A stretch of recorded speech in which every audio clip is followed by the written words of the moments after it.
What's this? Hey everyone, good to see you. Oh, thanks for having your videos on. It's nice to see your faces. Hey Andres. All right, let me, oh, there's 5 people, so maybe I'll give another minute or so. How's everyone doing? Ready for this? Well, I don't know if I am. Like, you ever just wake up in the morning and it's not like locking in? I don't know why, it's some spinning around in there. So, yeah, no big deal, because this is probably the most challenging section we're going to cover. So, you know, I don't know what to say. Sometimes it just doesn't work. But we're going to make the best of it. And maybe you guys are just so smart, you don't need me to be on top of it. That's what I hope. Anyways. All right. So it's 4 o'clock. So does anyone have anything they want to say, ask about, questions, concerns, hope, dreams, stories? Anything good happen this week? Yet? No. Dang.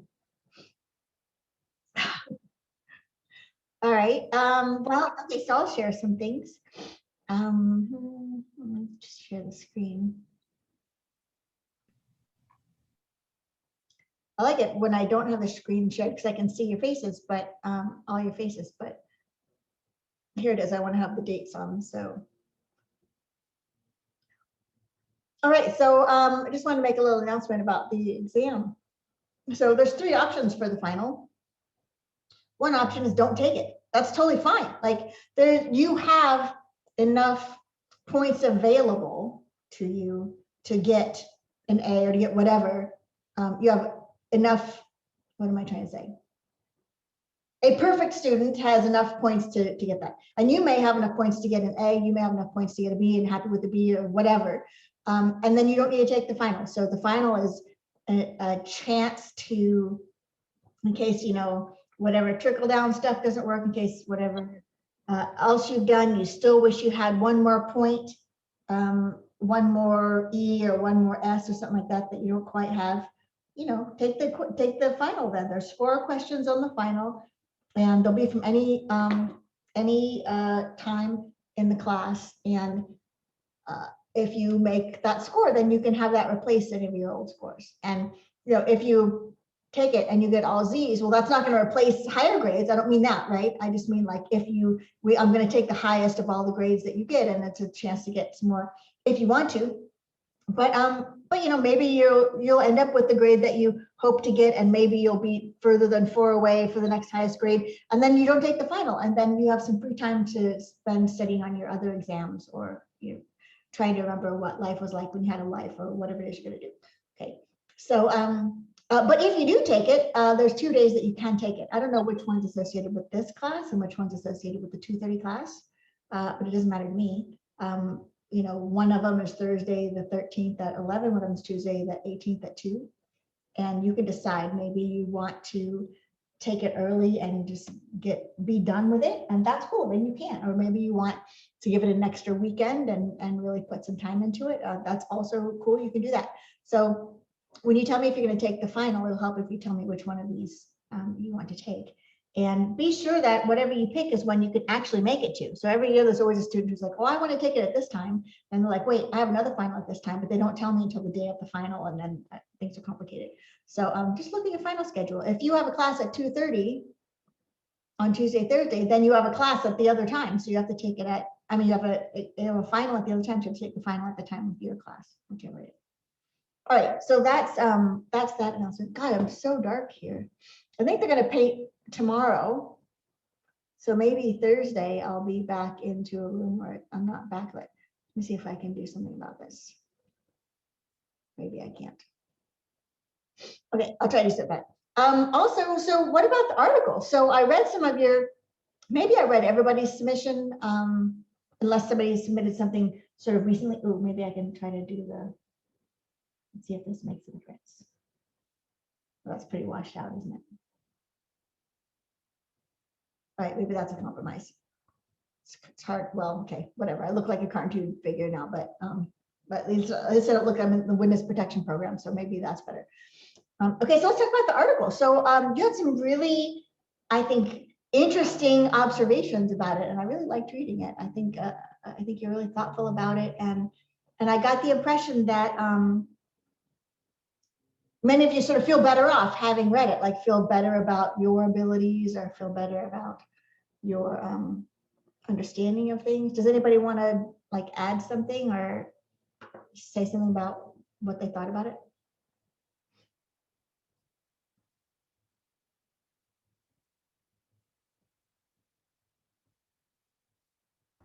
I just thought it was really cool, the degree to which I could understand it, and kind of like that quote says, just like how close I am to maybe having that as a part of my career, or I don't know, just like the possibilities that it opens up is really cool. I think that I could see myself actually pursuing those kinds of things. Oh, yay. Okay, cool. Yeah, this quote, I should say something about this this quote. So this was from a student in the other class. It's sort of her first sentence in her reflection, and I just loved it. I'm surprised at how close the unknown is. Yeah, it's right there. I mean, you know, there's some unknowns where, you know, you're going to need to spend 15 more years before you even understand what the question is. But there's some unknowns where it's like, yeah, this is within reach. You know, like I could spend another, you know, 6 months or a year, and I could fully understand what this question is, and I could sort of think about what they're, you know, what they tried to make it work. So yeah, it's really cool to know that, and not only to know that you know, math is still happening, it's still being created, but some of it is you know, it's right in front of you. That's really cool. What other comments does anyone have?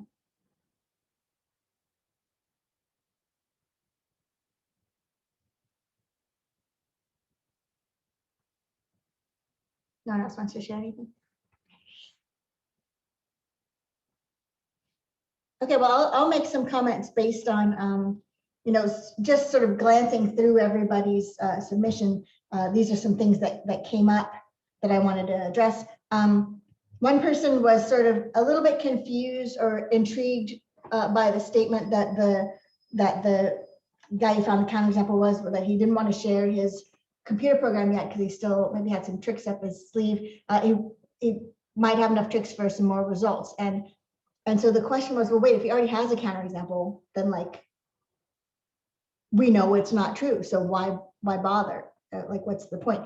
And so maybe, you know, I don't know what he's doing, but maybe he's, you know, it's just like when I tell you in class, if you do a problem, I don't want, you should, in a math class, you should never say, you know, is this true? Yes.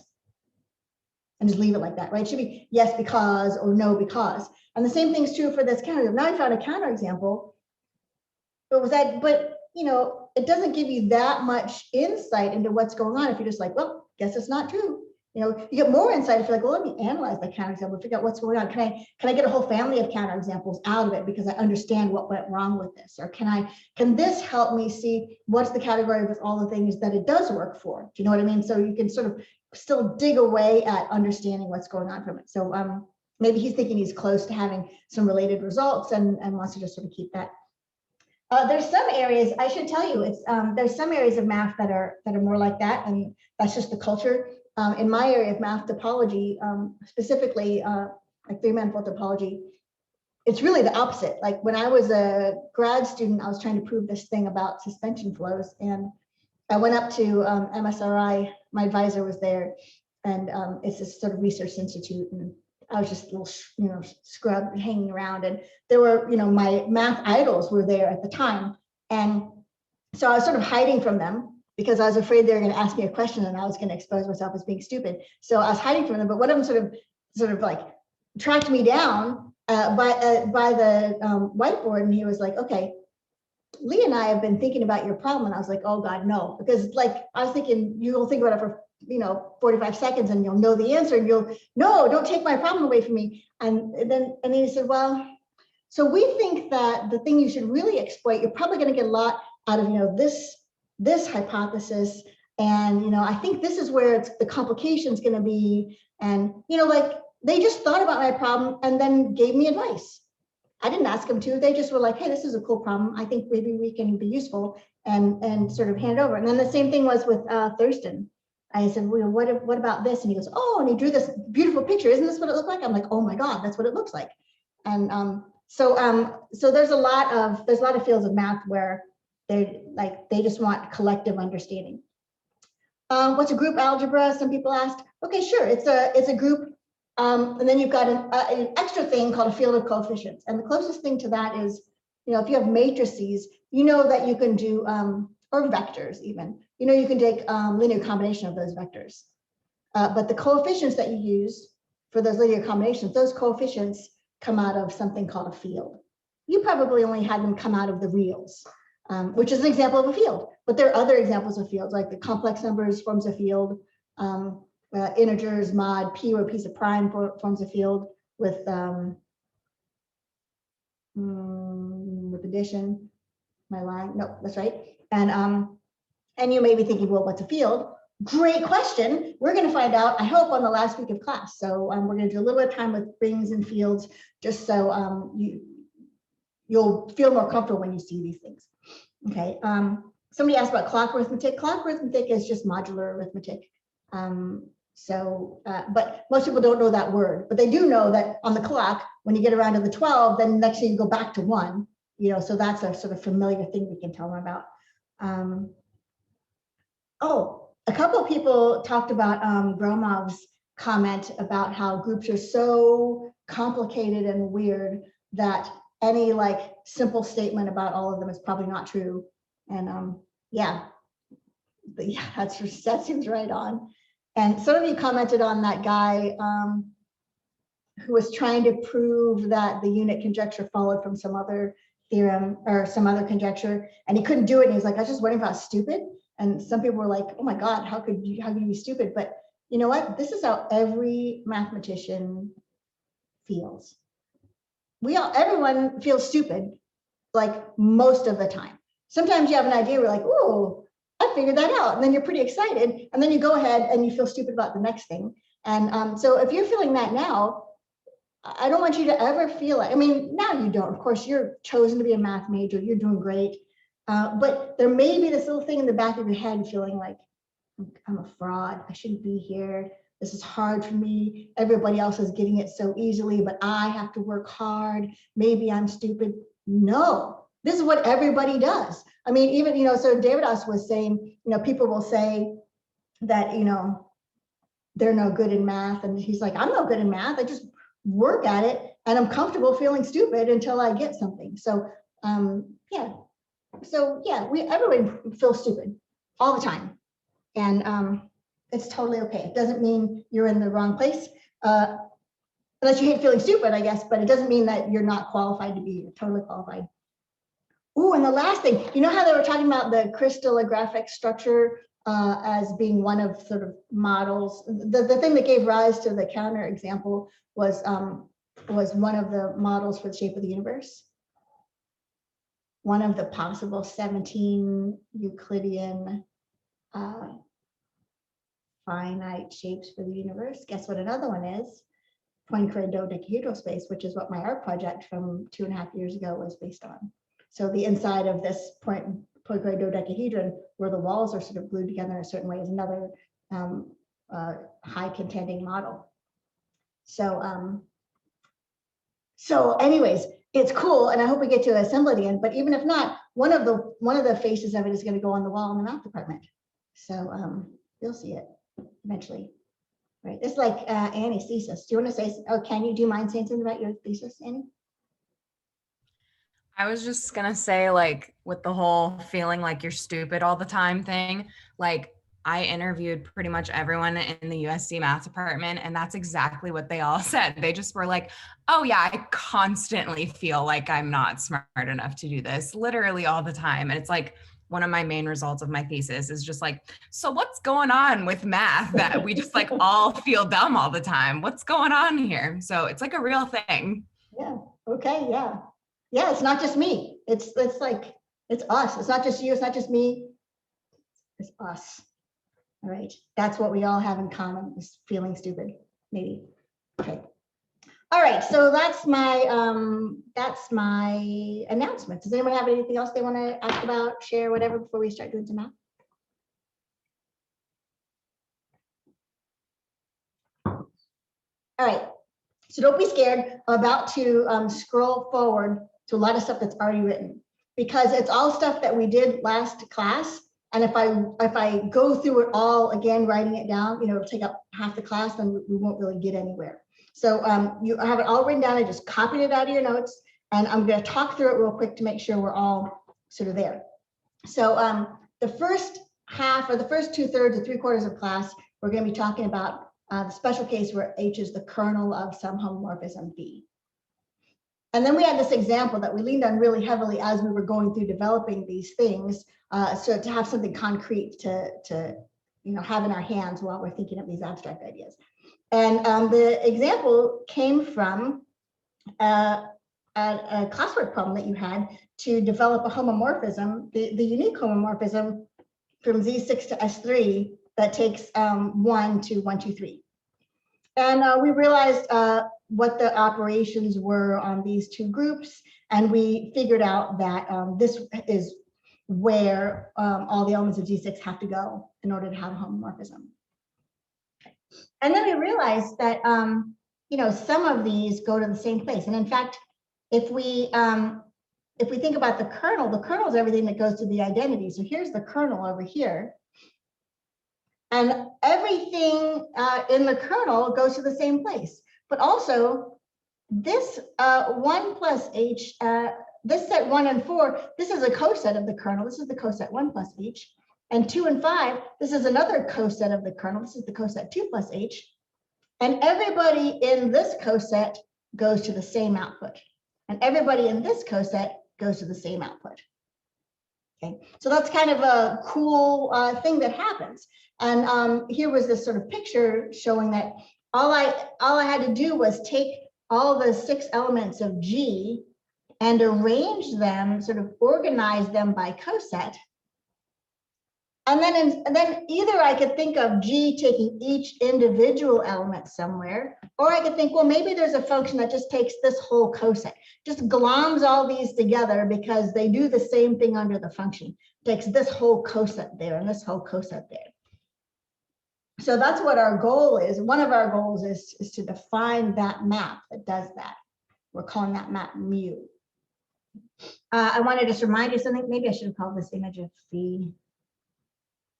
I want to just remind you of something, that we didn't have to map onto all of G prime. We didn't, in fact, we didn't hit everything in S3. We only hit these 3 elements. So we hit the image of G. Oops, why did I do that? We hit the image of G. And so that's what we mapped onto. We didn't map onto the others, but that's okay. Okay, so we learned that in general, not just in this case, but this case sort of helped us believe it, that when you have the kernel of a homomorphism, all elements of a coset are all mapped to the same thing. So this gives us a new map on cosets, and that's this mu I was describing. So how did this mu go? Well, my idea was that, or our idea was that we wanted mu to take this coset H. We wanted mu to take that to 1. So here's what we wanted. We want mu to take H, which I think was silver, to 1. And then we wanted mu to take 1 plus H to, oh, what did I mean by 1? Sorry, I meant, that's what I meant by 1. This to 1, 2, 3. And then U to take 2 plus H, 1, 3, 2. Okay, so this is our map on cosets, meaning it takes as input an entire coset and it produces an element of G, just like you would expect. Okay, so that's it for the specific example. Now here's some general things that we said before, just to remind you. A subgroup is called normal if the left cosets equal the right cosets. And sometimes students will confuse this to think that that means that G is commutative. And that's not at all what it means. If G is commutative, then sure, left cosets will equal right cosets. But if G is not commutative, this could still be true. Because I'm not saying here, I'm not saying that little hg equals G little h. I'm not saying that. What I'm saying is that this as a set is the same as that as a set. So it could be that like h1 times G is the same as G times h2. Maybe that's what's going on. So it's not really commutative. But there's still something interesting going on. So this is what's meant by this. Okay. And we defined this set of cosets. We called it G mod H. So if H was a normal subgroup, so it had this property that the left cosets were the right cosets, then G mod H was the set of all left cosets. Or it's the set of all right cosets. Who cares, because they're the same. But let's just pick left cosets because we have to pick something. Okay, so all this should be review. And then this also is a little bit of review. Oh, this is stuck together. That's a shame. Let me try to move it. Let's come up. Ooh, okay, got it. This is how we defined mu. What did it do? Well, it took a coset. I need to move this out of the way. It's too cramped. Oops. Come back. Okay, it took a coset as input and then produced an output, which was phi of A. And this, it's easy to get lost in all the notation, but if we just think about it, it took this coset. Where did it take this coset? It took this coset to wherever phi took 1. It also took it to wherever phi took 4. It doesn't matter which representative we pick. So maybe I'll just remind you while we're here that this is the same thing as 4 plus H. And this is the same thing as 5 plus H. So the point is, and in fact, the kernel is the same thing as 3 plus H. Or 0 plus H. There's many names for the same coset. And when that's true, you have to be super careful going forward. You have to be careful that you don't do something crazy. Like you don't do something where, if you called the coset 1 plus H, one thing would happen. But if you called the same coset 4 plus H, a totally different thing happens, right? Then whatever you're doing doesn't make any sense because that's the same coset, just with a different name. You don't want somebody to treat you any differently if they call you by your first name or by, Mr. or Mrs. Miss last name, right? You're the same person. So you want to be treated the same. So that's the idea here. We're going to have to check these things, and that's called, the checking of that's called well-defined. So we'll be talking about that in a minute. Okay, so this is where we were, and here's our hopes and dreams going forward. So we have now a set, G mod H, which is the set of all the cosets. So it's a set of sets. It's a set where each element of that set is a set. And what we really wish, this would be really cool if we had a way to multiply the cosets. Especially, what if we could come up with a way to multiply the cosets that does two things? First of all, it makes a group out of G mod H. This is the example we were doing. I don't know how long it's been ago, but I keep referring to it, where you did some examples where the left cosets were the right cosets, and then the multiplication on the original group moved blocks around too, the different colored blocks around. So that's what we hope, is that the blocks form a group too, if we define multiplication carefully. And also, while we're at it, this mu that's defined up here is going to be an isomorphism. So that's our hopes and dreams for today, and that's where I believe we're going to get, in fact. So what we need to do is define our multiplication. But I'm just going to pause right here to see if everyone feels caught up, or if there's something that you want to ask right now before we add more stuff.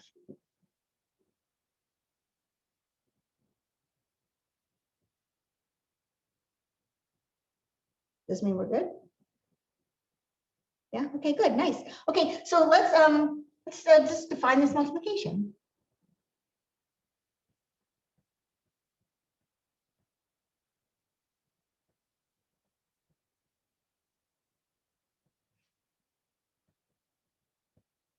Here's how we're going to define multiplication of cosets. Okay, so we're going to just choose some cosets. So let XH and YH be cosets in G mod H. Then to multiply them, to find the product, XH times YH. Here's what we want to do. So first thing we're going to do is, see, XH and YH, those are over in the domain, right? Those are cosets in the domain. We're going to push them over to the codomain with mu. So map both over to the image of G under phi using mu. So mu of XH, what does it do? Well, it takes everybody to the same place it took, that phi took X, and mu of YH takes everybody to the same place that phi took Y. That's just what it was defined up here. I'm not doing anything new, I'm just reminding you of the definition of what mu does. Okay. So now we're over in phi world. I want the multiplication in G mod H to be compatible with the multiplication over here in the image. So what I'm going to do is I'm going to, oh, you're backwards. Okay. So I'm going to take these two cosets, I'm going to map them over here to two elements.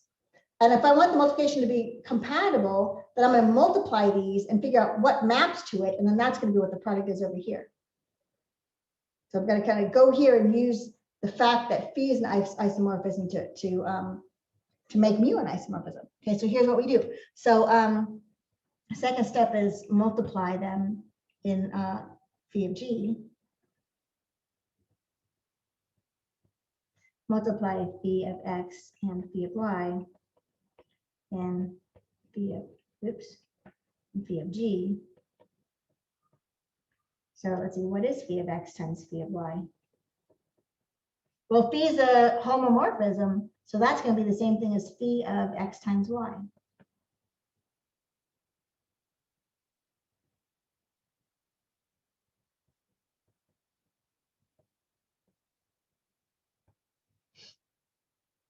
Now we're going to take the pre-image.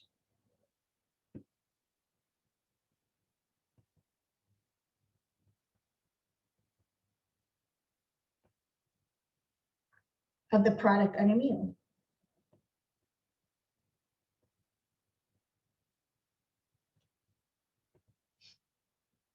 Well, who maps to phi of X, Y? Well, we know how mu works. X, Y, H maps there. I don't know where these came from. Oops. So that's how we're going to define it. Define XH times YH to be this XYH.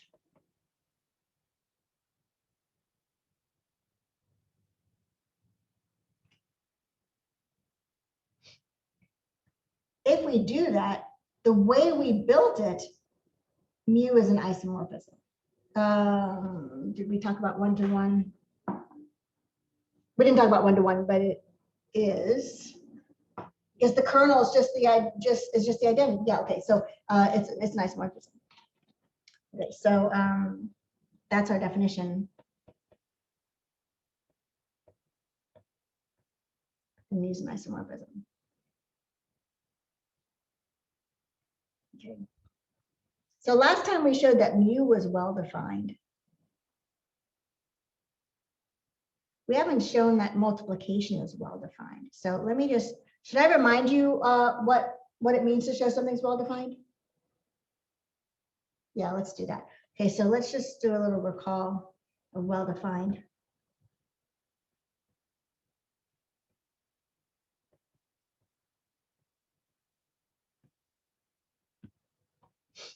All right, so what does it mean to be well-defined? Well, let's see. So the idea is that the idea in general is that the output has to be the same no matter what representative you take of the input. So that's sort of the slogan.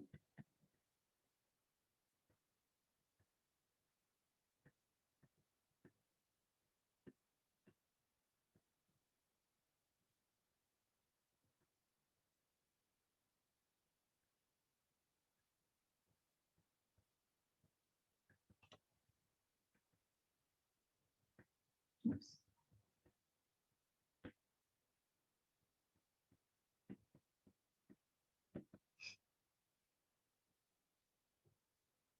Okay, mu was well defined because it didn't matter if I took 1 plus h, or if I did mu 4 plus h, I got the same output. That's what is meant by this phrase, well defined. Didn't matter if I did 2 plus h or 5 plus h, I got the same output. Okay, so we showed earlier, I think last class period, so we know that mu itself is well defined.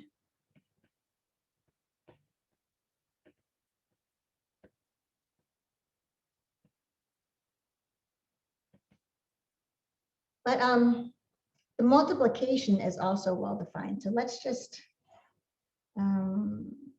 multiplication is well defined. This multiplication defined above.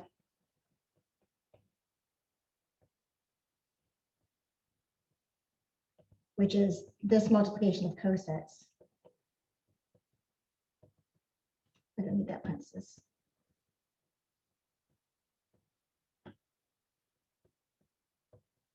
Is well defined.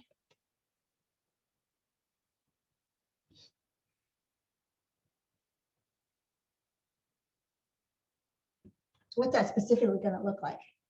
Let's suppose I have two. How do I define this multiplication? Well, I take xh and yh, and then I just multiply the little x and the y. But xh, that's not its only name, right? Just like 1 plus h is the same thing as 4 plus h. 1 plus h isn't its only name. So let's just suppose this is what it's going to look like. So we're going to suppose that x1h is the same as x2h.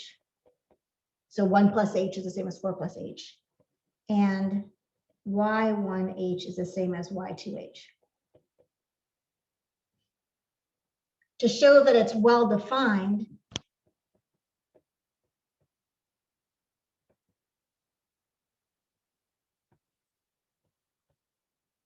we must show that x1h times y1h is the same thing as x2h times y2h.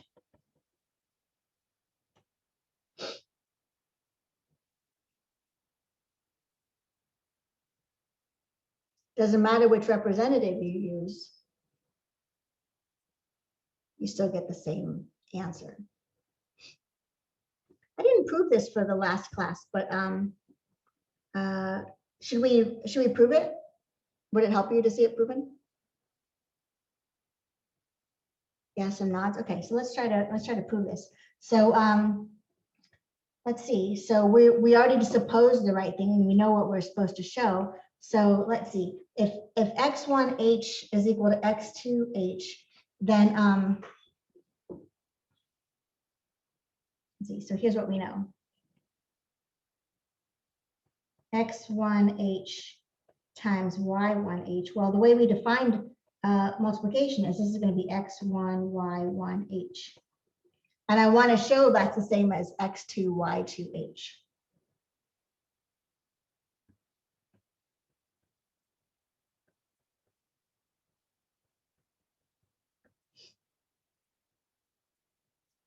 Well, I guess I should write both of these down.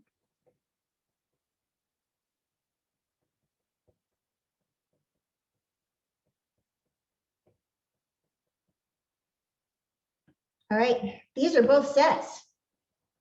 So if I want to show that they're equal, I have to show the subsets of one another.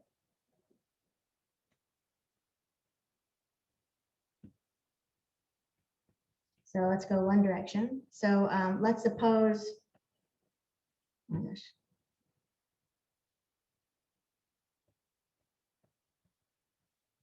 I don't know, A is in X1, Y1, H. Want to show A is in X2, Y2, H. I haven't thought about this proof in maybe 15 years, so I hope I can pull it together. Let's see what happens. Ooh, I'm not starting out the way I did before, so let me just see if I can think this through. Hold on one second. So that means there's a little h such that A is X1, Y1 times little h. And let me think for a second.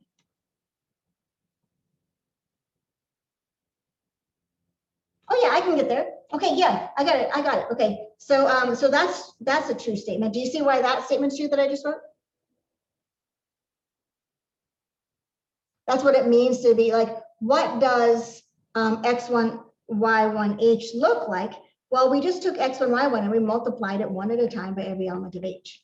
If A is in there, then it's going to be X1, Y1 times one of those elements of H. That's how it got in there. Okay, but I didn't use all our hypotheses. Here's the hypotheses that I still have available to me.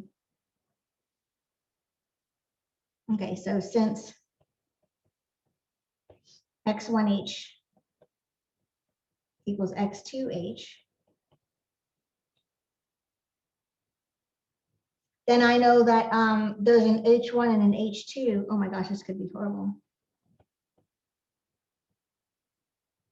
There's got to be a better way than this.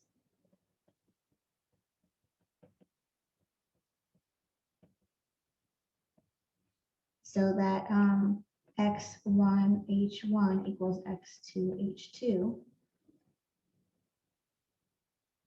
So that means that X1 is, if I write multiplied by the inverse, it's going to be X2, H2, H1 inverse. You see how I got that? All right, and let's do the same thing with the Y's. Since Y1H is equal to Y2H, it's got to be a shorter way, but this is going to work. There's an H3 and an H4 such that Y1H1 equals Y2H2. So Y1 equals Y, oops, those are 3's and 4's. So Y1 is equal to Y2, H4, H3 inverse. So let's go back to this. So that means that A is X1, Y1, H, which is X1 is X2, H2, H1 inverse. Y1 is Y2, H4, H3 inverse. I want that to look like X2, Y2 times some element of H, H6 or something like that. How can I get there? Well, I could, this probably take like 10 or 15 steps to do, and maybe we'll lose the point, but this is an element of H. This is an element of H. So I have X times element of H times Y times element of H. H is a group, right? So if I multiply elements of H together, I get another element of H. I can make up new numbers, H5 and H6 and H whatever. It could be get kind of out of hand, but this is where we're going to use left cosets or right cosets or equal to right cosets. So I'm going to regroup this as x2 times h1, h2, h1 inverse y2 times h4, h3 inverse h.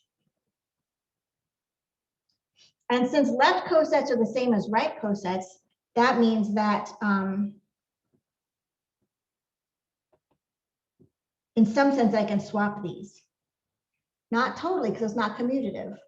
But that means that this element of h times y2 is y2 times a different element of h.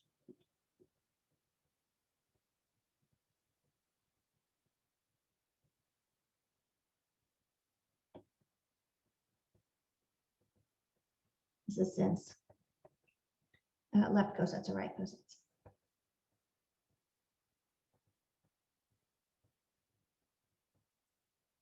Okay, so that's x2 times y2 times element of h. So that's where we want it to be.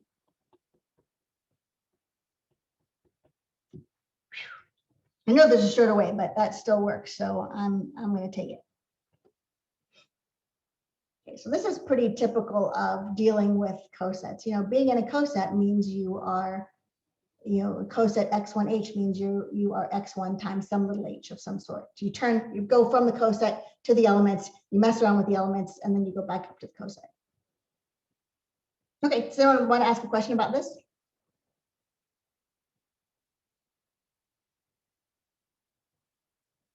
You know, I didn't finish, right? You have to show the other subset, but the other subset's going to look the same, right? The other direction is going to look the same. So similar. So we don't really need to spend time in class doing that. Okay, so multiplication turns out to be well defined. Cool. And so we know that mu is an isomorphism because the way we were super careful to make sure that multiplication over here in phi of g was compatible with this multiplication that we defined over here in the cosets. So so we got that part. The last thing we wanted in our hopes and dreams was for G mod H to be a group with this sort of multiplication.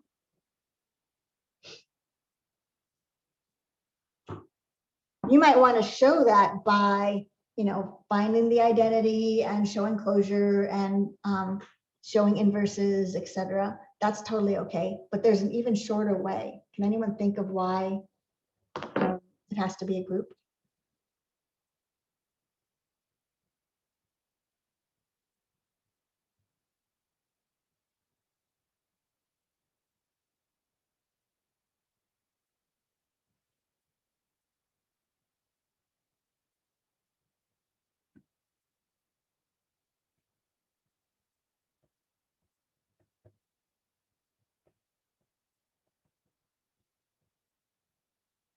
With the multiplication x h y h equals x y h is a group. The reason is, well, we've got this map mu. Now it's a map from G mod h into E of G. In fact, it's an isomorphism.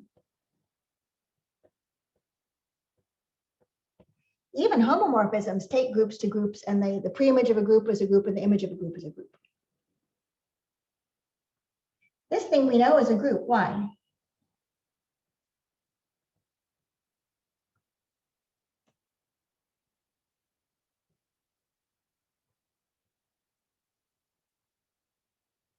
Because the left cosets equal the right. Is that? Actually, that's not needed yet. That's going to be needed in a minute, but that's not needed yet. So something sort of a little more basic than that even. Anyone else try?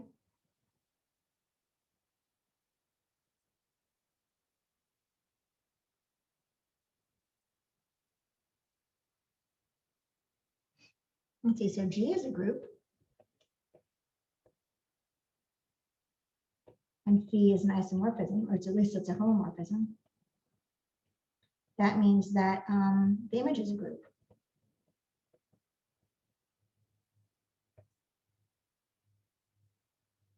Now the image is a group, phi of G is a group, and mu is an isomorphism, means that the preimage G mod H is a group.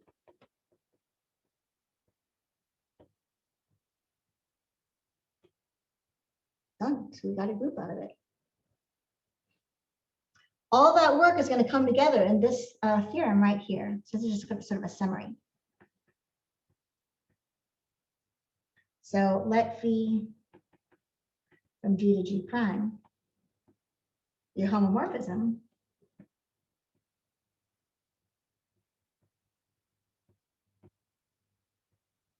with kernel H. Then here's some stuff that's true. First of all, the cosets form a factor group. It's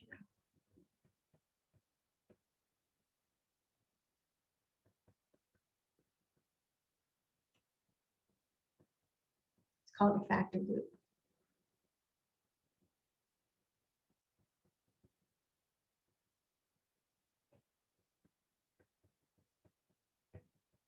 Where this is the multiplication.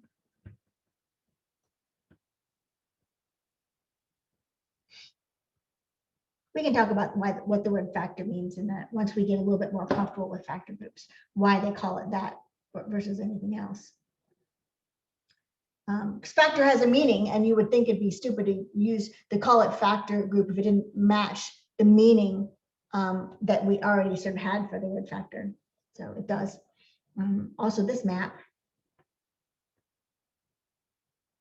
mu from G mod H to the image defined by mu of AH. Where does it take this coset? It takes it to wherever phi takes A, is an isomorphism. It's a well-defined isomorphism, in fact. Oh, that's the next thing. Both multiplication and mu are well-defined.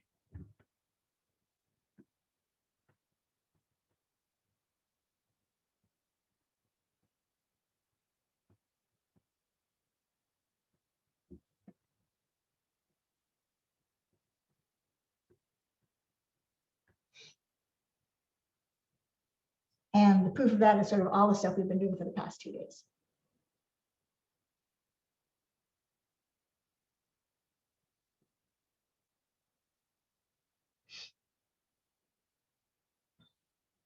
Right, so I'm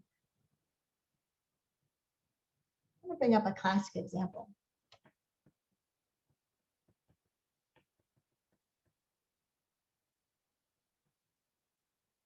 So you may be disturbed that this is called G mod H when mod has a different meaning to you. And so this example will show you that, in fact, it's really the same meaning. So if I define a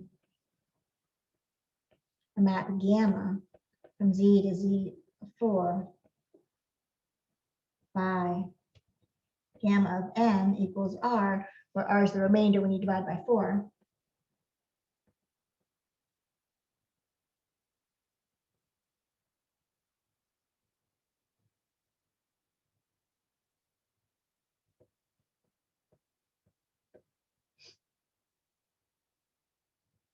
Well, let's think, what are the operations?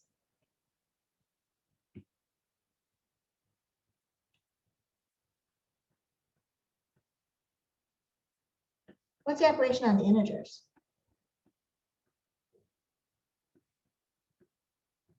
In order to be a group.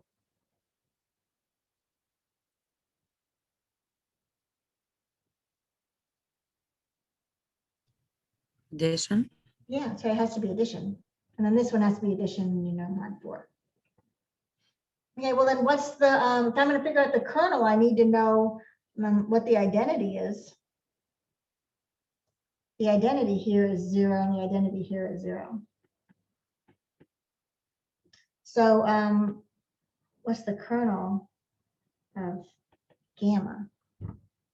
Everybody in the integers that maps over to 0. Would just be all multiples of 4? Yeah, that's right. It's all multiples of 4. So we write that as 4 times z, all multiples of 4. All integer multiples of 4. Good. Okay, so that's the kernel. What are the cosets? So let's call that H, or well, let's call it 4z. That's its name. Okay, so the cosets. Well, you know, the kernel is 4z. But then I've also got 1 plus 4z. So 4z, you know, that's a multiples of 4. So I've got 0, 4, 8, 12, -4, -8, whatever.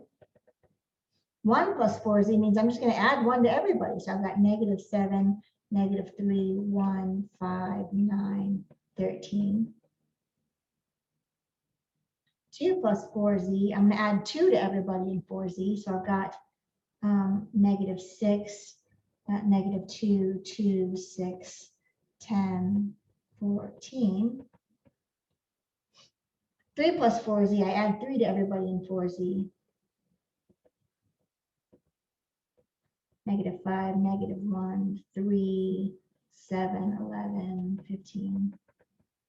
4 plus 4z, well, that's back to 4z. If I take 4 and add it to every multiple of 4, I just get other multiples of 4. Okay, so these are the cosets. These are also, you know, it's called, you know, the residue classes mod 4. These are the 4 classes. And you know how sometimes when we talk about Z mod 4, we talk about just 4 numbers, 0, 1, 2, and 3, and this weird way to add them. And sometimes we think, you know, well, actually 0 represents all of these guys. And 1 represents all of these guys. This natural way of thinking about it, we're just thinking about the cosets. And we know that if we want to add 2 things, if we want to add 1 and 2, we can pick anything out of this coset and anything out of this coset and figure out what its remainder is, and we're going to get the same answer. Okay, so so this whole construction of Z mod 4Z is what gives us Z4. So this whole, the isomorphism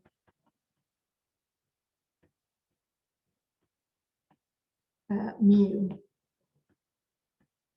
from Z mod 4Z to Z4. This is sort of where Z4 comes from.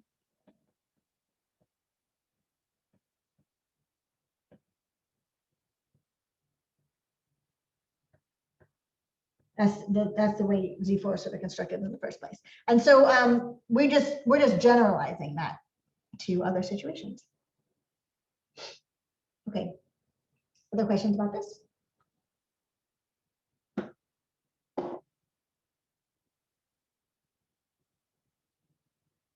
All right. I'm going to give you an exercise to do at home. It's just going to be walking through another example, all these details carefully, because there's so many details, and yeah, figuring this out will make things solid for you. So when I say example, I'm going to say, I mean exercise for the reader at home. So exercise, let's consider GL2R, which is the multiplicative group of 2 by 2 matrices, invertible 2 by 2 matrices.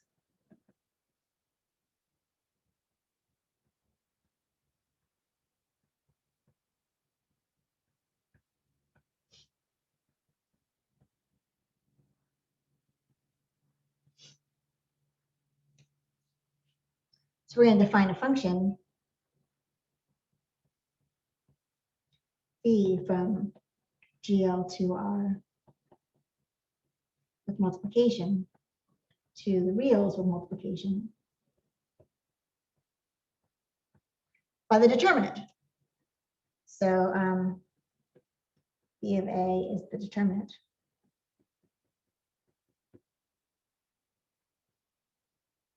And phi is a homomorphism.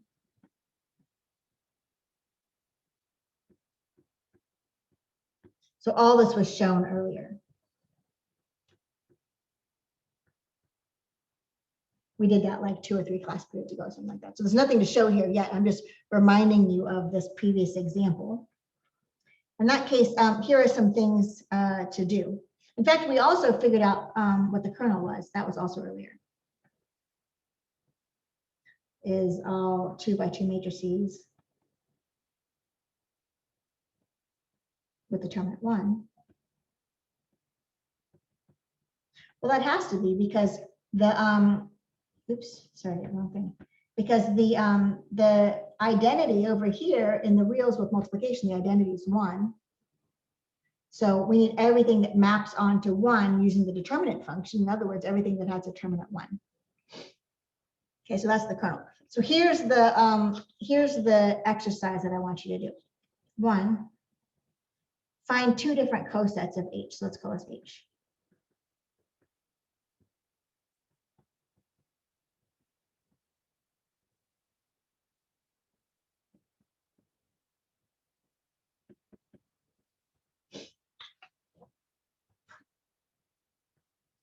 To find 2 representatives for each of the two different cosets. So you're gonna have 4 total representatives.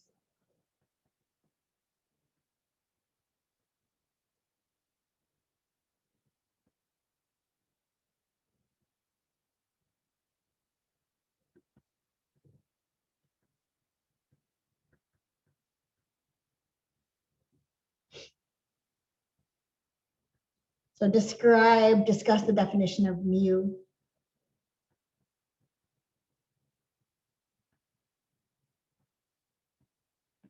From the cosets to the reals. In fact, it's just going to go to the non-zero reals, right? So verify mu is well defined. So check that it does that it takes the 2 different cosets. Oh wait, I guess you'd have to say that that you have 2 ways to represent the same coset, show that mu takes it to the same place. So verify mu is well defined.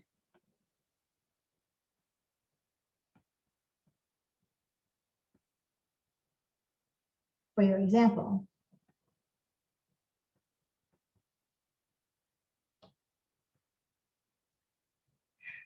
Discuss the definition of multiplication for this example and verify that's well defined too.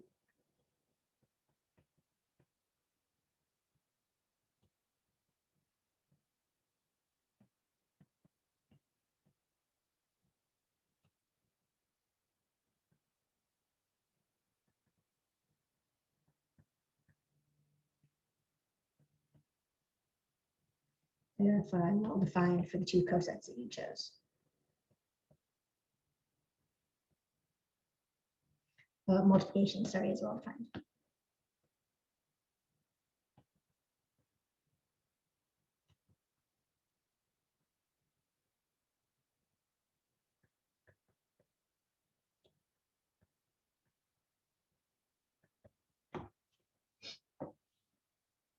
Okay, let me give you one more exercise. Exercise 2.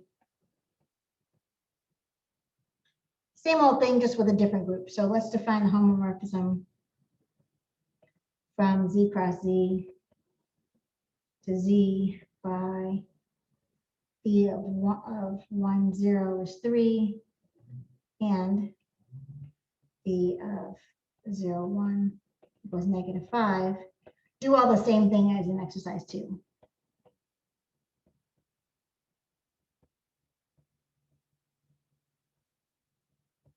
Sorry, exercise 1.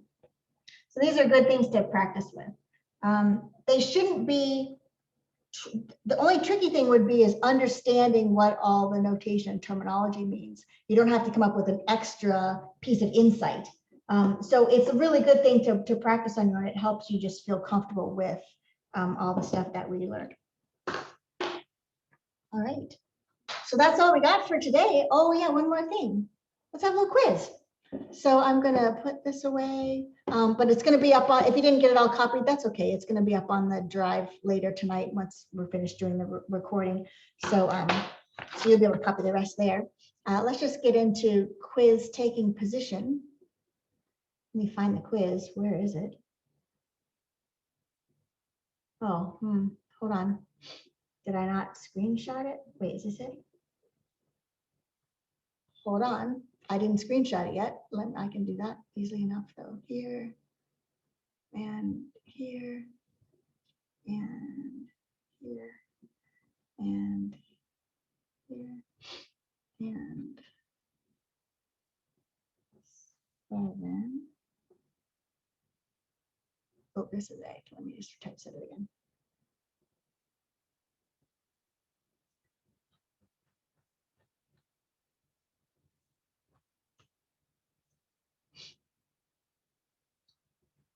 All right, let me drag this over into your, it's gonna work, okay.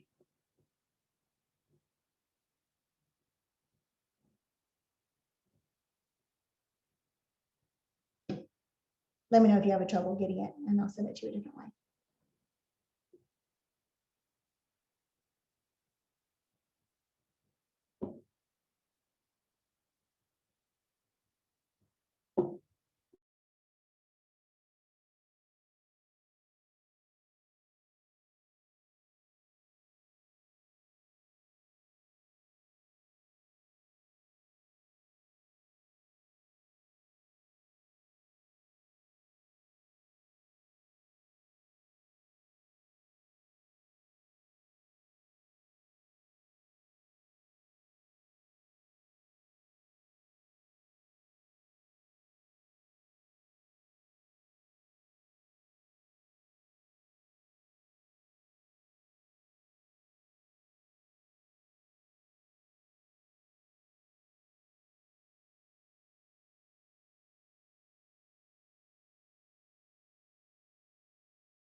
Right, everyone, it's 5:20. You have 5 more minutes to turn in your quiz, and I'll see everyone on Thursday. I'm checking out. Bye.